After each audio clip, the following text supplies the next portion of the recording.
एक टीचर ने देखा कि उनका छात्र बड़ा ही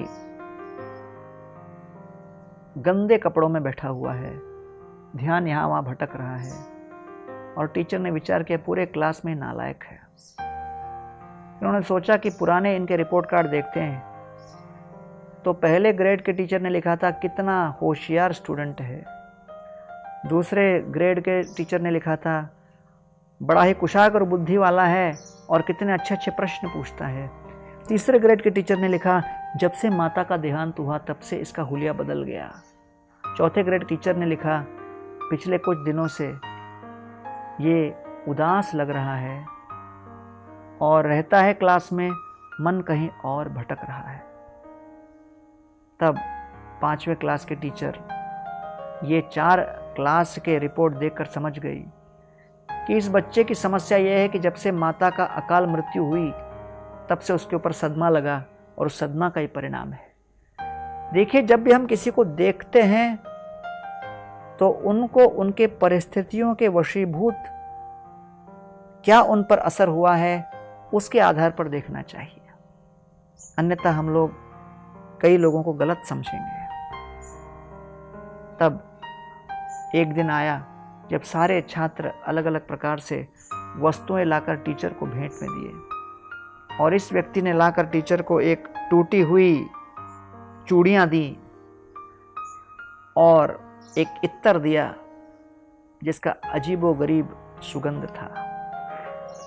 सारे लोग हंसने लगे, लेकिन टीचर ने सबको रोका और कहा कि इस छात्र ने जो लाया है कितना प्रेम से लाया है और इत्तर की कितनी अच्छी सुगंध है।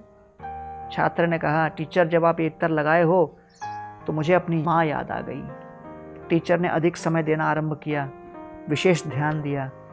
धीरे धीरे उस स्टूडेंट के अंदर ऊर्जा आ गई, आत्मविश्वास जागृत हो गया और उसके परिणाम स्वरूप वो कुछ समय में क्लास टॉप करने लगा, भविष्य में बन के डॉक्टर बना। विवाह के दिन इस टीचर को बुलाया। टीचर जब आई, ये छात्र जो अब डॉक्टर बन गया था टीचर को कहता है आपने मुझे प्रोत्साहन दिया, आपने मुझ में विश्वास किया, आपकी मुझ पर आशाएं थीं और उन आशाओं के कारण मैं अपने भविष्य के उज्जवल सत्य को देख पाया, अन्यथा मैं हताश, लाचार, बेबस होकर आशा खो बैठा था।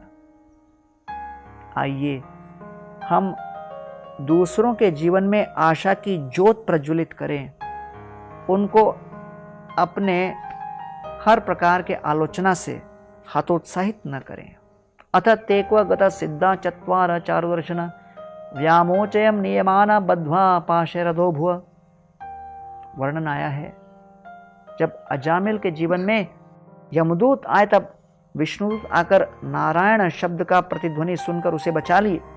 अजामिल बचने के बाद उन विष्णुदूतों को कृतज्ञता व्यक्त करते हुए कहता है अगर आप नहीं होते तो मेरे जीवन में ऐसा परिवर्तन नहीं हो पाता। आइए कृतज्ञता की भावना के साथ हम उन सभी लोगों का स्मरण करें जिन्होंने हमें अपने जीवन में अपना समय, अपनी ऊर्जा, अपना प्रेम दिया है, जिसके कारण आज हम कुछ बन सके।